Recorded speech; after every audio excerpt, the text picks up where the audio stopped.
Every day, something dramatic happens in the Caribbean that affects our lives. We'll give you the details. We'll give you the facts on Caribbean Perspective with Eddie Frederick. Here's Eddie Frederick.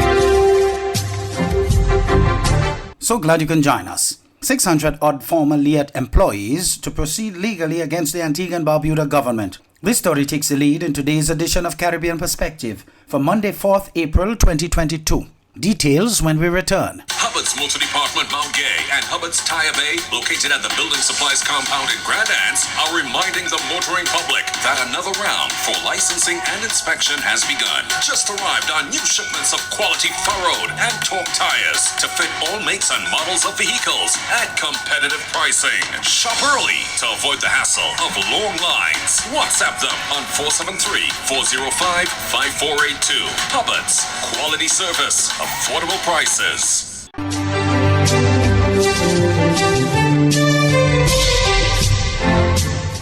Welcome back. Some 600-odd former employees of LIAT are celebrating the news that they can now proceed against the Antigua Barbuda government on the eve of the second anniversary of their termination, as they seek to secure millions of dollars of financial entitlement they claim are owed. More in this HGP Nightly regional news item. News of the breakthrough came on Thursday afternoon from the Barbadian pilot Neil Cave, who, along with 4 of his colleagues, had filed a suit in the Antigua High Court challenging the constitutionality of Section 564(1)A of the Companies Amendment Act 2020. That section of the Act imposed an automatic stay of proceedings on all matter against LIAT 1974 Limited, which is currently under administration. This resulted in a 2015 High Court claim by the pilots, which was set for trial in 2020, being adjourned indefinitely since LIAT had argued that because of Section 564(1)A, they are now an automatic stay of proceedings. But this afternoon, High Court Judge Justice Marissa Robertson upheld the 2 key contentions of the pilot. He ruled that the section of the Companies Act complained of was unconstitutional in that it was overboard and not rationally connected with the objective of the amendment, which is to allow debtors, including LIAT, to pursue rehabilitation by affording it protection from enforcement by its creditors and therefore cannot be justifiable. Over in Barbados, family, friends and dignitaries paid glowing tribute to Dr. Hugh Seeley, top Bajan and regional environmentalist, at a recent emotional funeral service. The respected environmentalist, who was the government's special envoy for climate change, was remembered as a giant of a man, a doting father, a loving brother, and a consummate professional. His daughter Jasmine Seeley praised her father for his unconditional love, who not only saw her and her brother as his children, but as his friends, his equals, and more. Dad, I love you so much, and I like you even more. You are a giant to us all, and it feels impossible that the world carries on spinning in your absence. The loss of you is simply unfathomable. But the thing about big souls like yours, Dad, is they aren't so easily erased. And though you are gone, I see you everywhere. I can still picture you so clearly, leaning against the railing on the balcony at Whitehall, watching the sunset behind the cruise ships in the distance. You are lost in thought. That big brain, you're churning like a strong current. I can hear your mischievous laugh, your booming voice. You turn to me with a grin and you say, I love you, Jazzy B. I like you a little bit too. You're going to be okay. His sister, Alison Seeley Smith, who is struggling to come to terms with his untimely passing, spoke proudly of her brother. So he was all the things we have heard in the many tributes and accolades. He was one of Maya Angelou's great souls. He was a champion. He was a visionary, he was a born leader, a hero, a loud and passionate giant in his field. He also made a serious pepper pot. Never met a pork chop he didn't like, and could salsa like a boss. He was a good friend and our foolish brother. And his loss leaves a hole that time will never fill. He was my very first friend, and I will miss him terribly for the rest of my life. Prime Minister Mia Mottley said Sealy, a true friend from childhood, was an outstanding man. She pointed out that not only did he lead the country's efforts against climate change, but was at the center of addressing the island's water woes. My phone will forever have what could easily be published as a book with the lessons and tutelage that Hugh gave me on issues of climate and on issues of water. And anything that we have achieved as a government in this area, whether it was in Glasgow last year with Marcia and Liz, whether it was in the areas of being able to finally deliver water to the people of St. John and St. Joseph, Hugh Sealy was at the center of those decisions. Whether it was in the recognition that this country should not spend $600 million on a West Coast sewage project, but that we should seek to do a series of deep injection wells and have an element of reverse osmosis, it was Hugh at the center of trying to find a better solution for the country and not just go with what others believed is the easy path to getting it done. The right of prisons officers to join trade unions has been restored following a landmark High Court ruling that erased legislative amendments made 40 years ago. The Honorable Justice Cecil McCarthy, in a written judgment released today, struck down as unconstitutional Sections 23 and 24 of the Prison Amendment Act of 1982. He found that the substantial intent of the Amendment Act was to significantly restrict prison officers' freedom of association enshrined in Section 21(1) of the Constitution. The controversial legislation enacted under the former Tom Adams administration made it unlawful for prison officers to join, associate with, or benefit financially from trade unions. Consultant to the Prison Officers Association, Caswell Franklin, has welcomed the ruling. You're listening to Caribbean Perspective with Eddie Frederick.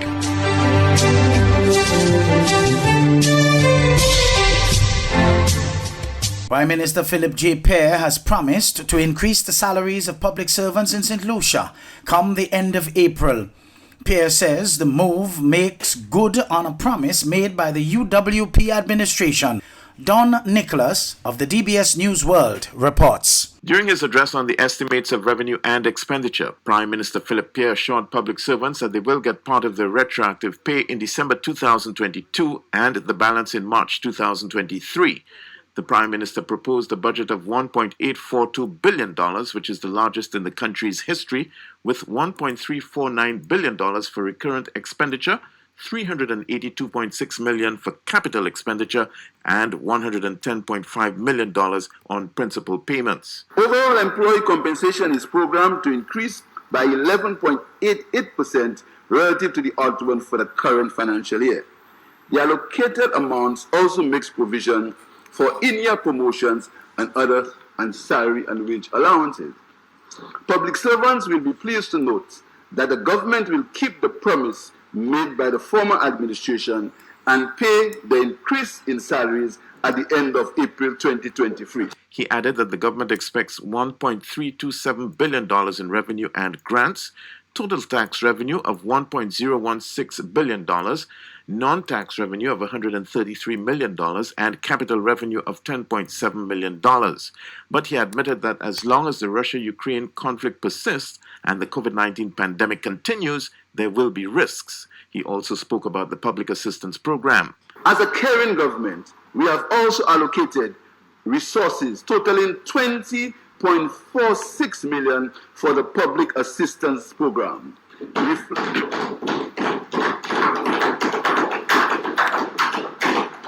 Reflecting an additional $9.06 million to help meet the welfare needs of this country, as well as to meet outstanding obligations for services rendered to paupers by the St. Jude Hospital. Prior to the budget address, the Prime Minister had already promised increased support for the vulnerable. For the DBS News World, I am Don Nicholas. Uncertainty looms in the education sector in Jamaica as hundreds of teachers who were expecting retroactive salaries this month have suffered a setback. Education Minister Favour Williams confirmed that that issues which led to the non-receipt of outstanding pay have not been resolved. Teachers were expecting to receive retroactive salaries during this month's pay cycle. The Jamaica Teachers Association has given the Education Ministry until the end of today to pay the outstanding amounts and said normality could not be guaranteed. The Education Minister says while all teachers are now in receipt of increased salaries and increments, back pay for 700 teachers has not been made. Months or whatever the situation is, and those will have to be dealt with manually in order to update the system with correct dates and so on. And the commitment is that by the next pay cycle, which would be April, all those back pay issues would be resolved. But there should be no teacher out there that did not receive their salary, their normal salary, at the new level. Energy Minister and a senior official of the United States State Department discussed what the official told TV6 News in Trinidad and Tobago is the tremendous potential in Trinidad and Tobago in terms of wind power and solar power. This, as the Energy Ministry says, the minister also spoke about the significance of natural gas as a fuel of the future, as he welcomed the U.S. delegation and confirmed that the United States remains a valued and important ally in the areas of national security, energy, and commerce. Jewel Brown of TV6 News filed this report. In a statement accompanied by photos issued on Wednesday, the Energy Ministry said Energy Minister Stuart Young received a courtesy call from the U.S. State Department's Deputy Assistant Secretary for Caribbean Affairs and Haiti, Barbara A. Feinstein, at the ministry's International Waterfront Complex head office on Tuesday. Also at the meeting was the Chargé d'Affaires for the U.S. Embassy in Port of Spain, Shante Moore. The ministry said discussions were held on the vision for Trinidad and Tobago in terms of renewable energy and achieving the mandates of the COP26 meeting that was held in Glasgow, Scotland in November of last year. TV6 News posed a question to Ms. Feinstein about that issue during an exclusive interview at the Hyatt Regency Hotel on Tuesday prior to her meeting with Minister Young. What is the assessment of the United States where Trinidad and Tobago is concerned? Because again, we still do earn much of our revenue from our oil and natural gas reserves. So I think our position here, as in other parts of the Caribbean, is just how incredibly important it is to invest in renewable energy, to be looking at climate adaptation. The Energy Ministry said Ms. Feinstein informed the Minister Young that the U.S. government had plans to release funding for development in those areas in its national budget. It was something she also mentioned to TV6 News.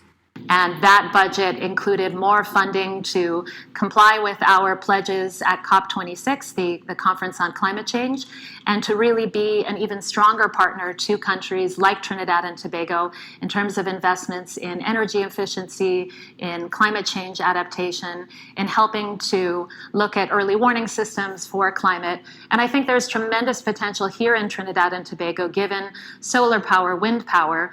The ministry said Minister Young provided Ms. Feinstein with an overview of the government's policies and plans to integrate more renewable energy into Trinidad and Tobago's electricity grid, starting with the 112.2 megawatt solar projects, which are nearing completion of negotiations and finalization of contracts.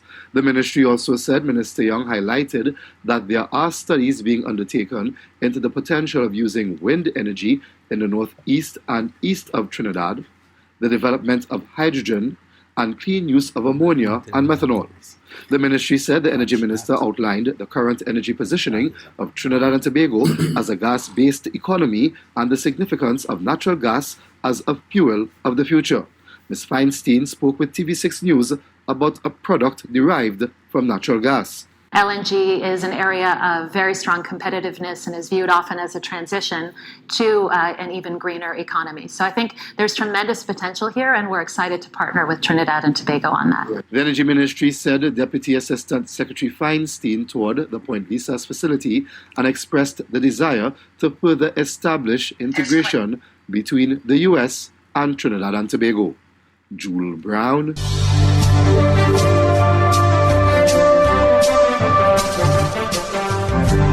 I am Eddie Frederick. This has been Caribbean Perspective, a whole new approach to highlighting developments in the Caribbean. In the meantime, please continue to log on to CaribbeanPerspective.com for more daily news and more.